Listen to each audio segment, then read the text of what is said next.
جو دعا میں نے پڑھی ہے عثمان بن حنیف کی، اللہم انی اسألک واتوجہ الیک، مولا میں تجھ سے ہی سوال کرتا ہوں اور ساری میری توجہ تیری طرف ہے، لا ملجا ولا منجا من اللہ الا الیہ، میں تیری طرف ساری توجہ کرتا ہوں اور ساری دھیان تیری طرف ہے مولا۔ یہ دعا ایسی ایک کمال کی ہے۔ مسجد ابو ذر غفاری ہے، ایک گم شدہ ایک بندہ تھا، میں بات اور کر رہا تھا لیکن جی میں آتا ہے کہ تھوڑا سا اس دعا کے فائدے بتاتا چلو۔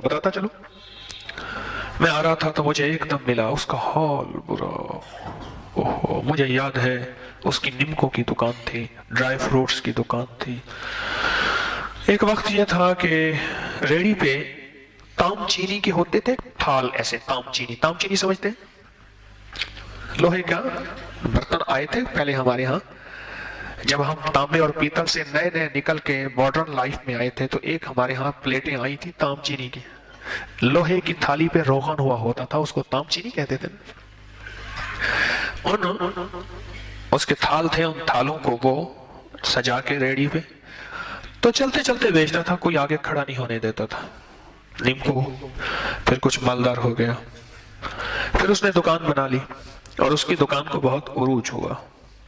ڈرائی فروٹس، بسکٹ اور نمکو یہ چیزیں اس کے پاس ہوتی تھیں اور بہت چلتی تھیں۔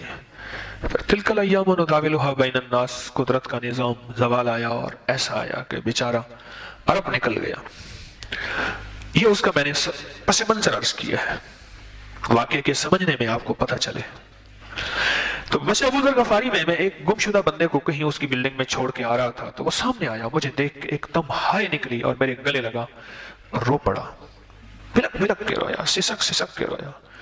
کہ میرا تو بستر اٹھا کے کمرے سے باہر پھینک دیا ہے کہ تو کمرے کا کرایہ ہم دیتے ہیں اور رہتا تو ہے، کرایہ سب آپس میں شیئر کریں، سب حصہ ڈالیں، لیکن میرے پاس کہاں سے آیا؟ روزی کے سارے دروازے بند، سب چیزیں بند، ہر چیز ختم ہے۔ خیر میں نے اس کی تھوڑی سی جو مدد کچھ کی، میں نے اسے کہا میں کا دیوانہ مسجد نبوی شریف میں ہے، اس سامنے سونے کا روزہ ہے، سبحان اللہ، رسول اللہ کرم دی ایک نگاہ فرماؤ، رسول اللہ کرم دی ایک نگاہ فرماؤ، میرے سولاں تے درداں دی دوا فرماؤ، میرے سولاں تے درداں دی دوا فرماؤ، سبحان اللہ۔ میں آقا کے روزے پہ یہ بات یہ جا کے وہاں کہتا ہوں، مزہ بھی وہیں آتا ہے۔ تو میں نے کہا تو یہ روزہ اطہر سامنے ہے اور تو کہتا ہے 1.5 سال ہو گیا میرا، اور جو کچھ وہاں سے مانگ تانگ کے تو میں ویزا لے آیا اور یہاں بھی مزدوری نہ لگی اور جو کچھ تھا وہ بھی ختم ہو گیا، اب کچھ بھی نہیں ہے۔ میں نے اس کو یہ دعا لکھ دی، میں نے کہا یہ دعا پڑھ، اللہم انی اسألک واتوجہ الیک بنبینا محمد صلی اللہ علیہ وسلم نبی الرحمہ، یا محمد انی اتوجہ بک الی ربک ان تقضی حاجاتی۔ یہ دعا پڑھ، 2 نفل پڑھ حاجت کے، صلاۃ الحاجت کے 2 نفل پڑھ اور یہ دعا پڑھ اور گڑ گڑا کے مانگ، مولا تیرے صحابہ کی زندگی سے مجھے یہ دعا ملی ہے، حضرت عثمان ذی النورین کے دور کی برکتوں کی یہ دعا ہے، اور مولا یہ دعا مجھے حدیث کی کتابوں میں ملی ہے اور تیرے مدینے والے کے اس دور سے جب مدینے والے کا فیض تھا اور بہت زیادہ تھا، آج بھی ہے اور بہت زیادہ ہے، تو مولا مجھے دے دے۔ گڑ گڑا کے مانگ اللہ سے اور گڑ گڑاتے ہوئے پڑھ، 2 نفل پڑھ صلاۃ الحاجت کے اور ایک تسبیح اس کی پڑھ، اول آخر 7 بار 3 بار 5 بار درود پاک پڑھ۔ میں اس کو بتا کے آ گیا اور اس کو تاکید کی اس کو پڑھنا ہے، اس نے کہا جی میں لازم پڑھوں گا، اور مجھے کہنے لگا سارا دن کام کوئی نہیں ہوتا، کبھی کوئی کام مل گیا ورنہ کام کوئی نہیں ہوتا، میں اس کو پڑھوں گا۔ کوئی 2 سال کے بعد غالباً کم بیشی اللہ معاف کرے، میں مسجد میں سے آ رہا تھا نماز کے لیے، میں اندر جا رہا تھا نماز سے پہلے، وہ اندر سے باہر نکل رہا تھا، باب ملک فہد پہ ایک دم نظر پڑی، او لپٹ گیا اور لپٹ کے رویا، لیکن اس کے آنسوں مجھے بتا رہے تھے نہیں اب آنسوں کا انداز اور ہے۔ میں نے کہا اب بھی رو رہے ہو؟ کہنے لگا آپ کا شکریہ ادا کر رہا ہوں۔ میں نے کہا وہ سامنے جس ہستی کا جنہیں آ کے غریباں دی باں پھڑ لئی،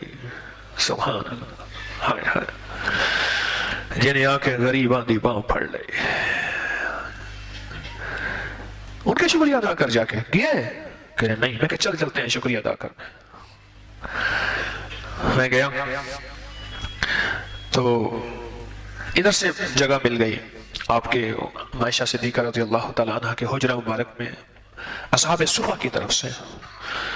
یہاں سے جگہ مل گئی۔ میں نے کہا شکریہ، کیا نہیں کروں؟ میں نے کہا یہ اپنی زبان میں باتیں کر، میرا اللہ پہنچا دے گا، اور یہاں تو میرے آقا خود سنتے ہیں، اور انشاءاللہ یہ سچ ہے۔ تو یہاں پڑھ اور کہے کہ یا رسول اللہ صلی اللہ تعالیٰ علیہ وسلم، آپ کا شکریہ، آپ نے دعا فرمائی، آپ نے دعا فرمائی، اور اللہ پاک نے میرا یہ مسئلہ حل کر دیا، میں آپ کا شکریہ، آپ شکریہ ادا کر، اور میں بھی شکریہ ادا کرتا ہوں۔ اور یہ دعا پڑھ کے نا آقا کی بارگاہ میں 3 دفعہ سنا دے دل ہی دل میں کہ یا رسول اللہ میں نے یہ دعا پڑھی تھی اور میں آپ کا شکریہ ادا کرتا ہوں، میں آپ کا شکریہ ادا کرتا ہوں۔ اور واقعی اس کے بعد ابھی کوئی 1.5 سال پہلے پاکستان آیا ہوا تھا،